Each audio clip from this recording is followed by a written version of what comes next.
Hello everyone, good morning to all and welcome back to our platform UPSI Decode। तो UPSI 2025 का जो daily target series है, आज है हमारा डे 15 एंड आई होप आपने डे 14 तक जो अपने टारगेट्स हैं वो कंप्लीट कर लिए होंगे। अगर आपका कोई बैकलॉग होगा तो वो भी आपने कवर कर लिया होगा। तो आज हमारा डे 15 के टारगेट डिस्कस करेंगे, जो कि हमारे 90 डेज सिलेबस कंप्लीट चैलेंज है। साथ में पीवाईक्यू को एनालाइज करके जो मूल विधि हम कवर कर रहे हैं, जिसमें हमारा टॉपिक चल रहा है मोटर व्हीकल एक्ट 1988, उसको भी देखेंगे। कल हमने चैप्टर 1 कंप्लीट कर लिया था और आज हम चैप्टर 2 कंप्लीट कर लेंगे थोरोली। सो काफ़ी इंपॉर्टेंट सेगमेंट होने वाला है यूपीएससी एस्पिरेंट्स के लिए 2025 के लिए। तो अगर आप हमारे प्लेटफॉर्म पर नए हैं तो जस्ट डू सब्सक्राइब और channel, press the bell icon for future update, ताकि आपको टाइमली नोटिफिकेशन मिलती रहे।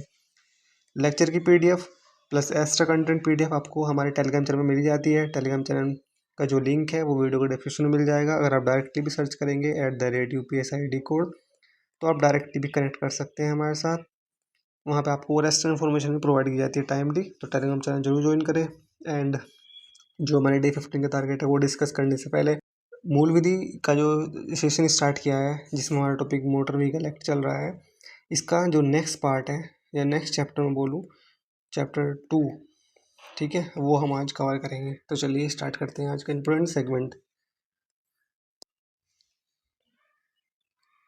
तो एज यू नो, हमने कल चैप्टर 1 कंप्लीट कर लिया था और आज हम स्टार्ट करने जा रहे हैं अपना chapter 2 motor vehicle act 1988। Chapter 2 relate करता है licence for motor vehicle drivers, जिसमें हमारे जो सेक्शंस हैं, जो धारा कवर करेंगे अपन करेंगे, वो करेंगे धारा 3 से धारा 28, सेक्शन 3 से सेक्शन 28। इंपॉर्टेंट है जो पीवाईक्यू में पूछी गई है वो हम सारी इसमें कवर करेंगे। थोरोली कवर नहीं करेंगे कि 1 से लेकर 3 से लेकर सारा ही करना है, क्योंकि अगर सारी करोगे तो 17 है, ठीक है। तो उतनी डिटेल में नहीं पढ़ना है, जो पूछी गई है और जो पूछ सकता है वही कवर करेंगे, जो हमारे एग्जाम के लिए इंपॉर्टेंट है बेसिकली। तो चलिए स्टार्ट करते हैं। बेसिकली सेक्शन 3 जो है, जो कि हमारे चैप्टर 2 का है, वो जो रिलेटेड है वो है ड्राइविंग लाइसेंस इज मैंडेटरी। धारा 3, कोई भी व्यक्ति किसी भी सार्वजनिक स्थान पर तब तक वाहन नहीं चलाएगा जब तक उसके पास लाइसेंस ना हो। तो section 3 of motor vehicle act 1988 क्या कहता है, जो कि हमारे चैप्टर 2 का सेक्शन 3 है।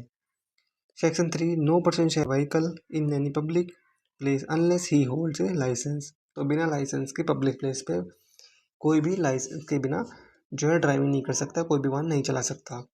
नोट इसमें जो दिया गया है, जो मेंशन किया गया है, this condition will not apply to the learners. जिसके पास लर्नर लाइसेंस है उसके ऊपर ये कंडीशन अप्लाई नहीं होती, वो चला सकता है। और लर्नर लाइसेंस की जो वैलिडिटी होती है वो 6 मंथ होती है, ठीक है। तो ये भी इम्पोर्टेंट है, याद रखें। नेक्स्ट मूव करते हैं धारा 4 सेक्शन 4। सेक्शन 4 में मोटर वाहन चलाने के संबंध में आयु सीमा जो है हमारी, वो मेंशन की गई है। Age limit, section 4, age limit for driving A motor vehicle. तो मोटर व्हीकल चलाने के लिए जो एज क्राइटेरिया है वो हमारा मेंशन किया गया है सेक्शन 4 धारा 4 में। कौन सा चैप्टर है हमारा, चैप्टर 2 है। और मोटर व्हीकल एक्ट 1988 ये ईयर है, 1990 इसमें लागू किया गया। 2019 में अमेंडमेंट हुआ और 2019 का जो अमेंडमेंट था वो 1 सितंबर 2019 से अनफोर्स हुआ, लागू हुआ। इसका पॉइंट 1 कहता है 18 वर्ष से कम आयु का कोई भी व्यक्ति सार्वजनिक स्थान पर वाहन नहीं चलाएगा। तो no person below 18 years of age will drive a vehicle in a public place. तो जिसकी एज 18 से कम है वो पब्लिक प्लेस में कोई व्हीकल नहीं चलाएगा। पॉइंट 2 कहता है किसी भी सार्वजनिक स्थान पर परिवहन चलाने हेतु न्यूनतम आयु जो है 20 वर्ष है, जिसमें बस आती है, मारुति कैब है ना। Minimum age limit for driving A car in public place like बस, मारुति कार एंड जो भी और अदर व्हीकल है, तो उसकी क्या है, पब्लिक में व्हीकल चलाने की एज मिनिमम वो है 20, कितनी, 20 साल। तो इम्पोर्टेंट फैक्ट है हमारे एग्जाम के लिए, तो कीप इन माइंड ऑल्सो। जो नोट मेंशन किया गया है इसमें सेक्शन में, केंद्र सरकार चाहे तो 18 वर्ष की आयु के व्यक्ति को इजाज़त दे सकती है, जो कि हमारा धारा 18 में हम पढ़ेंगे इसके क्लोजेज और क्या है डिटेल में। यहाँ पे मेंशन किया गया है कि if the central government wants it give permission to a person of 18 years of age, जो कि हमारा सेक्शन 18 में दिया गया है, लेकिन वो यहाँ पे नोट मेंशन किया गया है क्योंकि यहाँ पे एज लिमिट की जो बातें हैं वो मेंशन की गई है। जो डिटेल प्रोविजन है इसका, वो डिटेल जो हम पढ़ेंगे वो पढ़ेंगे सेक्शन 18 में, जब हम सेक्शन 18 कवर करेंगे। मूव करते हैं नेक्स्ट पार्ट पे। नेक्स्ट जो हमारा इंपॉर्टेंट सेक्शन हो जाता है, धारा हो जाती है, वो हो जाती है धारा 7 सेक्शन 7, वाहनों के लिए लर्निंग लाइसेंस प्रदान करने हेतु निर्वर्धन। तो सेक्शन 7 रेस्ट्रिक्शन की बात करता है कि providing on learning licence for vehicle. तो व्हीकल्स के लिए लर्निंग लाइसेंस किस किस को दिया जाएगा, किस किस को नहीं दिया जाएगा, ये सारे प्रोविजन जो आते हैं वो हमारे सेक्शन 7 में आते हैं, धारा 7 में आते हैं, जो कि हमारा चैप्टर है, हमारा चैप्टर 2। तो पूछ सकते हैं कि धारा 7 कौन से चैप्टर में आती है, तो चैप्टर 2 में आती है। सेक्शन 7 का पॉइंट 1, जो कि हमारा धारा 7 का पॉइंट 1, किसी व्यक्ति को परिवहन चलाने के लिए शिक्षार्थी लाइसेंस तब तक नहीं दिया जाएगा तब तक कि उसके पास हल्के मोटर वाहन LVM चलाने के लिए कम से कम 1 वर्ष का ड्राइविंग लाइसेंस न हो। No person shall be granted a learner's licence to drive a transport vehicle unless he has health experience for at least 1 year to drive a light motor vehicle. तो बेसिकली जो ट्रांसपोर्ट व्हीकल होते हैं, जैसे आपका truck हो गया, ठीक है, उनको नहीं दिया जाएगा अगर जिनके पास 1 साल से कम का एक्सपीरियंस हो LVM लाइट मोटर व्हीकल चलाने का, ठीक है। 1 साल का एक्सपीरियंस होने के बाद आपको जो है ट्रांसपोर्ट व्हीकल का जो है लाइसेंस दिया जा सकता है, ग्रांट किया जा सकता है। तो ये मेंशन किया गया हमारा धारा 7 का पॉइंट 1, जो कि हमारा है चैप्टर 2। मूव करते हैं नेक्स्ट पार्ट पे। लेकिन ये जो कंडीशन है ये अप्लाई नहीं होती है ई रिक्शा और ई कार्ट पे। अगर आपको ई कार्ट या ई रिक्शा का चाहिए लाइसेंस, तो उसमें ये LVM की जो कंडीशन है, एक मिनिमम 1 साल की, ये क्राइटेरिया इस पर अप्लाई नहीं होता है। तो ये किस में है हमारा, तो ये है हमारा जो 7 सेक्शन है, 7 सेक्शन का फर्स्ट पॉइंट में है। अब पॉइंट सेकंड की बात कर लेते हैं। तो धारा 7 है, उसका पॉइंट सेकंड क्या क्या मेंशन है उसमें। तो इसमें मेंशन है 18 वर्ष से कम आयु के व्यक्ति को बिना गियर वाली मोटर साइकिल चलाने के लिए लर्निंग लाइसेंस तब तक नहीं दिया जाएगा तब तक उसके पास पेरेंट्स की लिखित सहमति ना हो। A person below 18 years of age shall not be granted a learning license to drive a gearless motor cycle unless he has a written consent of his parents। तो पेरेंट्स की रिटर्न कंसेंट के बाद ही जिसकी as 18 से कम है उसको gearless का मतलब है जैसे स्कूटी होगी आपकी, ठीक है, तो उसको चलाने की जब तक रिटर्न परमिशन पेरेंट्स की नहीं होगी तब तक उसको लर्निंग लाइसेंस नहीं दिया जाएगा। तो ये प्रोविज़न हमारा मेंशन है धारा 7 के पॉइंट 2 में, या आप कह दो क्लोज 2 में। तो ये भी इंपॉर्टेंट हो जाता है और एग्ज़ाम, तो keep in mind also. Move करते हैं नेक्स्ट पार्ट पे। नेक्स्ट सेक्शन जो है हमारा, नेक्स्ट धारा जो है वो है धारा 8 सेक्शन 8, शिक्षार्थी लाइसेंस प्रदान करना, ग्रांट ऑफ लर्निंग लाइसेंस। तो मेडिकल सर्टिफिकेट अनिवार्य है, इसके लिए आपको मेडिकल सर्टिफिकेट चाहिए। Medical certificate is mandatory to apply a commercial vehicle licence. Commercial vehicle licence के लिए भी आपको मेडिकल जो सर्टिफिकेट है, बेसिकली आपका मेडिकल टेस्ट होने के बाद सर्टिफिकेट बनता है, वो आपको मैंडेटरी है इसके लिए, जो आपका कमर्शियल व्हीकल लाइसेंस होता है उसके लिए। मूव करते हैं नेक्स्ट पार्ट पे। नेक्स्ट पार्ट है हमारा धारा 9 सेक्शन 9, ड्राइविंग लाइसेंस चालान अनुज्ञप्ति का आवेदन। तो धारा 9 में जो मेंशन है कि आप जो ड्राइविंग लाइसेंस है एप्लीकेशन जो कर सकते हैं उसके लिए, वो है सेक्शन 9 में मेंशन प्रोविजंस, धारा 9 में, क्योंकि हमारा चैप्टर 2 है। तो ये चैप्टर बार बार मैं इसलिए बोल रहा हूँ ताकि आपको याद हो जाए। तो इसमें जो कंडीशंस हैं, जो प्रोविजंस हैं, वो ये हैं, कोई व्यक्ति आवेदन कर सकता है, एनी पर्सन कैन अप्लाई, ठीक है, कोई भी व्यक्ति इसके लिए आवेदन कर सकता है।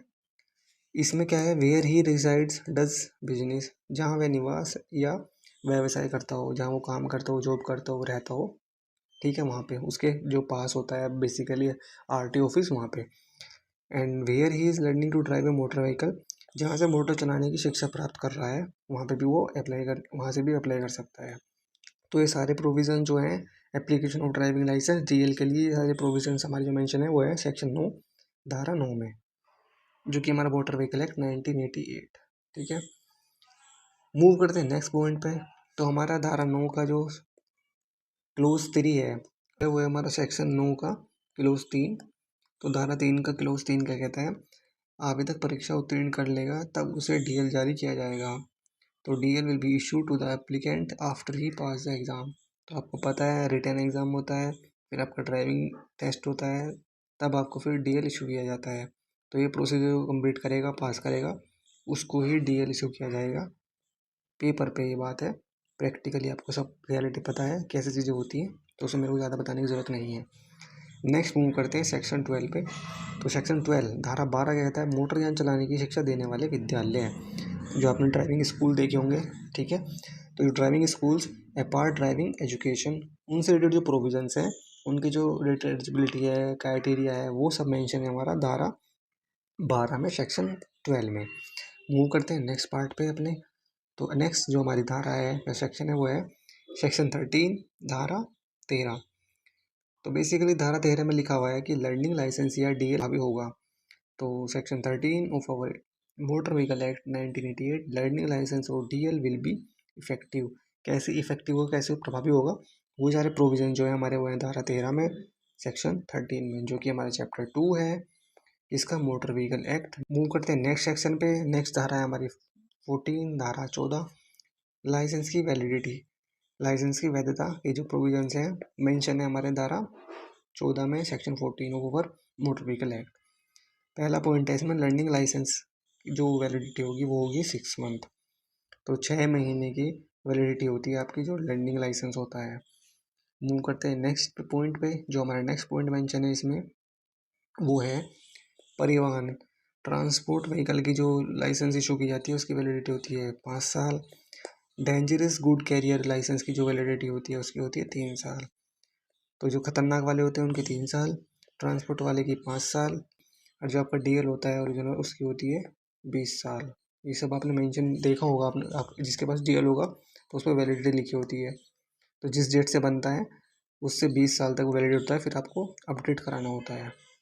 सपोज़ किसी ने 30 ईयर्स की एज में बनवाया डीएल, तो उसको जो वैलिडिटी होगी उसकी होगी 20 साल। तो इट मीन्स वो 50 ईयर्स का हो जाएगा पर्सन, तो उसको रिन्यू कराना पड़ेगा। अगर 55 साल से कम की एज है तो ये 10 साल के लिए होगा। अगर 55 साल से ज़्यादा एज हो जाती है, सपोज़ किसी ने 35 में बनवाया फर्स्ट टाइम, तो उसका 20 साल के लिए वैलिड हुआ। 20 साल के बाद उसको अपडेट कराना होगा, रिन्यू कराना होगा, तो उसकी एज हो जाती है 55।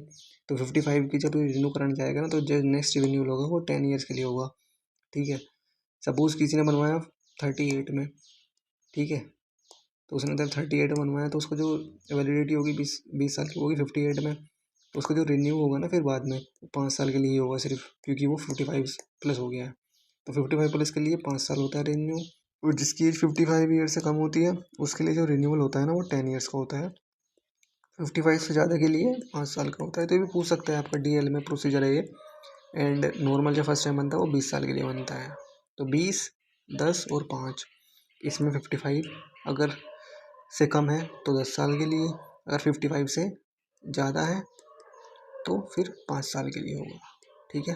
तो ये कंडीशन है, आप इसको भी याद रख सकते हैं, एग्जाम में पूछ सकता है, जनरल क्वेश्चन है। तो नेक्स्ट जो सेक्शन है, नेक्स्ट जो धारा है जो हम कवर करने जा रहे हैं वो है धारा 18 section 18।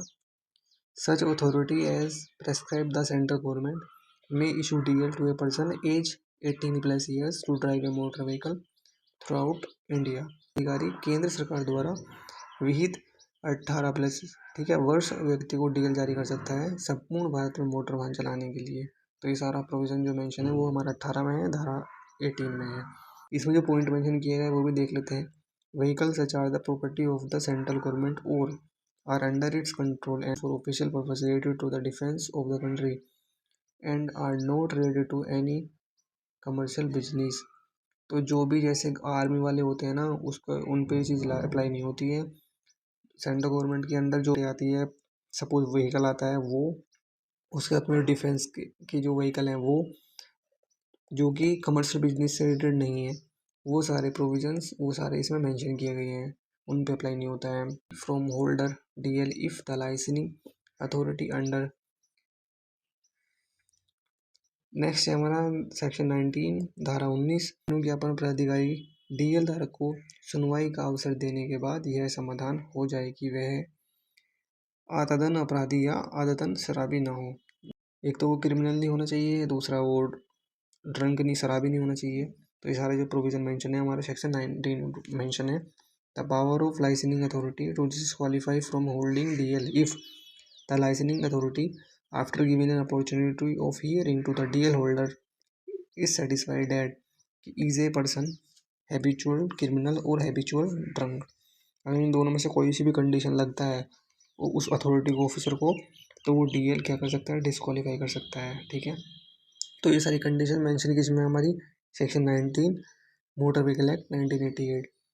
Addicted to psychotropic drug, ऐसी कोई जो मन प्रभावित दवा ना लेता हो, ठीक है, दिमागी रूप से मतलब जिसका मेंटली स्टेबिलिटी ना हो वो। दूसरा इज इशू और has a motor vehicle to commit a cognizable offence, किसी संज्ञेय अपराध को करने के लिए मोटर वाहन का उपयोग कर रहा है, कर चुका है, तो उसका भी जो है डीएल क्या कर सकते हैं, डिस्क्वालीफाई कर सकते हैं, रद्द कर सकते हैं। तो ये सारे प्रोविजन किस में मेंशन है हमारे, ये है हमारे सेक्शन 19 जो कि मोटर व्हीकल एक्ट कौन सी है हमारी 1988। लागू कब हुई थी 1989 में। अमेंडमेंट्स हो चुके हैं 5 बार। पहला हुआ था 1994 में, जो लास्ट हुआ है वो हुआ है 2019 में, और ये लागू हुआ था 1 सितंबर 2019 को। ठीक है, ये सारी डेट्स याद रखनी है आपको। और हम पढ़ रहे हैं चैप्टर कौन सा, तो हम पढ़ रहे हैं चैप्टर 2। चैप्टर 1 में क्या है, चैप्टर 1 में सेक्शन 1 है और सेक्शन 2 है। और चैप्टर 2 में क्या है, चैप्टर 2 में हमारा सेक्शन 3 से सेक्शन 28 है। तो ये सारी चीज़ें आपको रिकॉल होनी चाहिए, ठीक है। मूव करते हैं नेक्स्ट सेक्शन पे। Driving to the vehicle may cause danger to the public is a public nuisance, तो वाहन चलाने से जनता को खतरा हो सकता है या लोग न्यूसेंस हो। Has obtained the licence prudently, ये धोखे से लाइसेंस लिया हो, जैसे मैं बोल रहा था पैसे दे के ले लिया हो, तो अगर ऐसी कंडीशन होती है तो भी आपका डीएल जो है वो डिस्क्वालीफाई कर दिया जाएगा। ड्राइविंग द व्हीकल में cause danger to the public और public nuisance has obtained the licence prudently, जनता को उपद्रव या खतरे होने की आशंका, अगर ऐसी भी कंडीशन होती है तो भी आपका जो डीएल है वो डिस्क्वालीफाई कर दिया जाएगा। तो ये बेसिकली सारी कंडीशन है मेंशन हमारी सेक्शन 19 धारा 19 में। अब जो डिस्क्वालीफाई होगा अगर 18 से कम है तो age should be less than 18, तो भी पहले अपराध पर 3 माह के लिए लाइसेंस रद्द किया जाएगा। अगर पहला ऑफेंस किया है तो उसके लिए क्या होगा, 3 साल के लिए जो है लाइसेंस सस्पेंड कर दिया जाएगा। दूसरा या पश्चातावर्ती अपराध पर लाइसेंस हमेशा के लिए रद्द कर दिया जाएगा। फर्स्ट ऑफेंस जो किया उसके 3 महीने के लिए, अगर अपन सेम ऑफेंस रिपीट किया तो आपका जो डीएल है वो हमेशा के लिए कैंसिल डिस्क्वालीफाई। ये सारी कंडीशन मेंशन है हमारे सेक्शन 19 में। तो ये काफ़ी इंपॉर्टेंट सेक्शन है, एग्जाम में पूछे जा सकते हैं, यहाँ से ये पॉइंट दे के पूछेगा, कोई भी एक पॉइंट उठा लेगा और पूछेगा किस में मेंशन है, तो ऐसे क्वेश्चन पूछेगा, कोई एक देगा और पूछेगा ये किस में है। या फिर ऐसा हो सकता है कि ये सेक्शन दे दे 19 और पूछ ले ऑप्शन में देके ये भी है ये भी है या कौन सी नहीं है, ये भी पूछ सकता है। तो ऐसे भी क्वेश्चन आ सकते हैं, 2-3 पॉइंट देके कौन सा नहीं है ये पूछ सकता है, या कौन से नहीं है एक देके कौन सा पूछ सकता है कि ये है कि नहीं है, वैसे तो मैंने आपको बता दिया है। मूव करते हैं नेक्स्ट पार्ट पे अपने। तो नेक्स्ट जो धारा है वो है हमारा धारा 20 सेक्शन 20। तो न्यायालय द्वारा निहरता जब कोई व्यक्ति इस अधिनियम के अधीन कोई अपराध करता है, तो disqualification by court when a person commit any offence under this act. तो 20 में जो कोर्ट से रिलेटेड प्रोविजंस हैं वो मेंशन किए गए हैं कि इन धारा के अंदर जो भी ऐसी चीज़ें कमिटेड होती हैं पर्सन के द्वारा, तो उससे रिलेटेड डिस्क्वालिफिकेशन जो है वो धारा 20 में मेंशन किया गया है। किसके द्वारा, कोर्ट जो करेगा, कोर्ट के द्वारा, ठीक है, इंपॉर्टेंट हो जाती है। धारा 26 धारा 26 डीएल का राज्य रजिस्टर, तो section 26 state registered of DL. Move करते हैं नेक्स्ट पार्ट पे। तो नेक्स्ट पार्ट जो है डीएल नंबर, जैसे नवीकरण की तारीख, वाहन, यान की कैटेगरी, डीएल की एक्सपायरी डेट, ये सब जो प्रोविजंस है ये मेंशन है हमारे सेक्शन 26 जो बात करता है स्टेट रजिस्टर ऑफ डीएल की, ड्राइविंग लाइसेंस की। तो DL number, date, renewable category, vehicle, DL expire, E T C, सारे प्रोविजंस मेंशन है हमारे 26 में। तो यहाँ पे हमारा जो चैप्टर 2 है वो कंप्लीट हो जाता है। जो भी पीवाईक्यू में पूछी गई हैं या आपसे पूछ सकता है आपके अपकमिंग एग्जाम 2025 में, तो वो सारी हमने जो सेक्शंस हैं वो कवर कर लिए हैं अच्छे से। इससे बाहर तो कुछ नहीं पूछेगा, ठीक है। अब किसी को लगता है कि सारे नहीं कराए, यार सारे नहीं कर सकते, पॉसिबल ही नहीं है वो यार, 217 हैं यार, पहली बात तो पूछे भी नहीं है। पीवाई को तो देखो, पीवाई को देखोगे आप तो आपको खुद से ही ये क्लैरिटी आ जाएगी कि क्या हमारे एग्ज़ाम के लिए इम्पोर्टेंट है। तो पीवाई को देखना मस्ट है। तो हमारा चैप्टर 2 कंप्लीट हो गया है एंड कल हम स्टार्ट करेंगे चैप्टर 3 अध्याय 3, जिसमें स्टेट कैरियज मंजिला गाड़ी के कंडक्टर का लाइसेंस, धारा 29 से धारा 38 तक। तो 29 से 38 हम कल कवर करेंगे और चैप्टर 3 अपन कल कवर कंप्लीट कर लेंगे। जैसे आज हमने चैप्टर 2 कर लिया है कंप्लीट।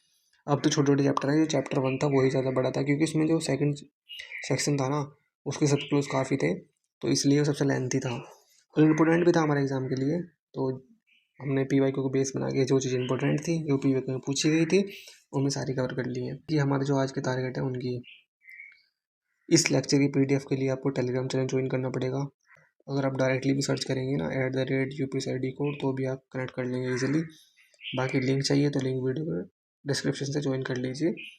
डायरेक्टली भी सर्च करेंगे तो भी कनेक्ट कर लेंगे। वहाँ पर आपको PDF मिल जाएगी इस लेक्चर की, प्लस जो एक्स्ट्रा कंटेंट की PDF है जो कि अपडेट की जाती है वो भी आपको मिल जाएगी। CA से रिलेटेड जो अपडेट है एग्ज़ाम के लिए वो भी आपको टेलीग्राम चैनल पे ही मिलती है टाइमली, तो ज्वाइन कर लें टेलीग्राम चैनल। अब बात करते हैं जो हमारे आज के टारगेट्स हैं उनकी। तो आज हम क्या क्या कवर करने वाले हैं। मूल विधि हमारा डन हो गया है, तो मूल विधि तो हमने कवर कर लिया है। अब जो हमारे और टारगेट्स हैं उनको देख लेते हैं। जैसे आप जानते हैं आज है हमारा डे 15 ऑफ और 90 डेज चैलेंज, और हमारे पास बचे हैं 75 डेज, एंड आज है 11 सितंबर 2025। तो टारगेट देख लेते हैं, आज के डिस्कस कर लेते हैं किसमें क्या करना है। तो मूल विधि में हमने कर लिया है, चैप्टर 2 पूरा कंप्लीट ही कर लिया है, तो ये हमारा डन हो गया है। इसकी PDF आपको मिल जाएगी टेलीग्राम चैनल पे। जो हिंदी में करना है, ग्रामर में, वो करना है विस्मय आदि बोधक अव्यय प्लस PYQ। इसके साथ में करेंगे आप संधि, संधि में करेंगे दीर्घ संधि और गुण संधि, क्योंकि विस्मय आदि बोधक अव्यय छोटा टॉपिक है। इसके साथ में हम दोनों संधि कंप्लीट करेंगे, दीर्घ और गुण, प्लस इसके कुछ PYQ लगा लेना। बाकी हम इसको संधि को कल कंप्लीट करेंगे डिटेल में, मतलब पूरा PYQ के साथ में सारे PYQ और जो और संधि रह जाएंगे हमारी। तो दीर्घ और गुण और साथ में विस्मय आदि बोधक अव्यय के PYQ और ये टॉपिक कवर करना है आपको थ्योरी से। साहित्य में करना है आपको छायावाद युग आज, और इसमें करना है समय सीमा और डॉक्टर नागेंद्र का कथन। छायावाद के कवि जैसे पंत, प्रसाद, निराला और महादेव वर्मा जी की मुख्य रचनाएं और पुरस्कार, इनको कौन सा अवार्ड। ठीक है, राजपाल सिंह की बुक से ली गई है वो PDF। तो उसमें ना डिटेल में कवर किया गया है पुरस्कार को, कब स्टार्ट हुआ, कितनी इसमें प्राइज़ मिलती है, किसे कब मिला। तो वो जब से स्टार्ट हुआ और टिल डेट तक अभी तक जितने भी मिले हैं 2025 तक, उसमें सब डिटेल में है, तो मैं वो शेयर कर दूंगा आपको। बात करते हैं वोकेबलरी की। तो हिंदी वोकेबलरी में क्या करेंगे आज, तो हिंदी वोकेबलरी में करेंगे आप विलोम शब्द। इन सारे शब्द के इसकी PDF में टेलीग्राम चैनल पर भी डाल दूंगा, तो इसकी PDF में लेक्चर के तुरंत बाद ही अपलोड कर दूंगा आज, तो वहाँ से देख के कर लेना। मैथ में चल रहा है हमारा सिंपल इंटरेस्ट, तो सिंपल इंटरेस्ट के जितने भी क्वेश्चन है PYQ वो सारा लगा लेने हैं, उसको ख़त्म कर देना है टॉपिक को। बात करते हैं रीजनिंग की। रीजनिंग में चल रहा है अल्फ़ाबेटिकल सीरीज़, आज हमें अल्फ़ाबेटिकल सीरीज़ भी डन कर देनी है, कोई भी क्वेश्चन नहीं छोड़ना है। SSC के भी लगा लेना साथ में, जो भी SSC के PYQ आए हों। उसके बाद है संविधान, संविधान में करेंगे राज्यसभा प्लस लोकसभा के PYQ। UPGK में करेंगे आप यूपी के रामसर जो साइट्स हैं, भूमि स्थल है, वो कवर करेंगे। और यूपी में कृषि जो कि एग्रीकल्चर है वो भी। इसकी PDF अपलोड कर दी जाएगी साथ में, तो वहाँ से कर लेना इसको। इसकी PDF प्लस लेक्चर की PDF जो हमने टॉपिक कवर किए हैं मूल विधि में, उसकी PDF आपको ना अभी मिल जाएगी टेलीग्राम चैनल पे, तो टेलीग्राम चैनल ज्वाइन कर लीजिए, अभी अपलोड हो जाएगी। उसके साथ में स्ट्रेटेजी के में करेंगे खेल, और उसमें खिलाड़ी की संख्या, जैसे क्रिकेट हो गया, क्रिकेट में कितने होते हैं प्लेयर, 11 खेलते हैं ऐसे, तो ये भी आपको कवर करना है स्टैटिक में। और मैं कल आपको ना टेम्पल्स की PDF भी दे दूंगा, जो हमने कल टॉपिक कवर किया था टेम्पल्स ऑफ इंडिया। मैं स्टेट वाइज उसकी PDF आज या शाम को या हो सकता है कल में अपलोड कर दूंगा आपको, तो वहाँ से आप उसका रिवीजन कर लेना। अगर आपके पास इसका कंटेंट नहीं है, रिसोर्सेज नहीं है, तो आई विल अपलोड। ठीक है, तो आज शाम को या फिर कल आपको मिल जाएगी इसकी स्टैटिक वाले पोर्शन की PDF। तो आज ये हमारा इंपॉर्टेंट सेगमेंट था, आई होप आपको पसंद आया होगा। तो वीडियो को लाइक से ज़रूर कर दें, चैनल को सब्सक्राइब कर लें अगर आप नहीं हैं। Thank you so much for watching, keep supporting us.